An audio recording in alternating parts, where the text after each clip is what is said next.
Mga ka-sports, naghahanda na ang Gilas Pilipinas para sa pinakamalaking window ng FIBA Asian Qualifiers. Ang laban soon kontra Australia at New Zealand. At sa gitna ng paghahanda, ang pinakamainit na usapan, ang biggest game na posibleng paglaruan ni Kai Sotto sa Australia. This is not recap mga ka-sports, this is the preview of what could be the most historic Gilas window. Kung trip mo po ang ganitong content, pay wanna follow at pa-subscribe na din. Tara, simulan na natin. Kung maglalaro si Kai sa next window, ito ang magiging first time niyang maglaro sa Australia bilang bahagi ng Gilas na hawak ni Coach Tim Cone. Bakit big deal? Ang Australia ang pinakamalakas na team sa Oceania at isa sa top sa buong FIBA. Kung may gustong patunayan si Kai sa international scene, dito po magsisimula. Pangalawa, full expectation ni CTC. Ayon sa mga insiders, may tiwala si Coach Tim na mas mature, mas malakas at mas ready si Kai ngayon sa physicality ng Australia. Pangatlo, perfect storyline comeback plus biggest challenge. Ito ang laban na pwedeng mabigay ng bagong identity kay Kai bilang Asia's next elite center.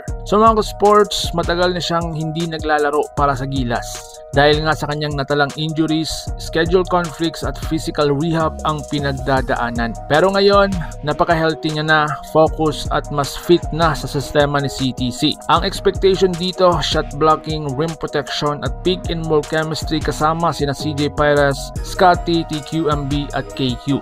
Kung magiging maganda ang debut niya, pwede itong maging career-defining moment. So mga ka-sports, ano ang kailangan ng Gilas para maging number 1 sa FIBA qualifiers? Sa ngayon, tabla-tablang standings, pero kung manalo ang Gilas soon kontra Australia o New Zealand or both, posibleng umakyat ang Pilipinas sa number 1 spot sa buong Asian qualifiers. Kailangan nilang mabilis na ball movement, discipline sa half-court defense, strong big man rotation ni Kai Junmar or QMB, consistent shooting sa wings, at dito madedetermina kung magiging top seed tayo sa qualifiers.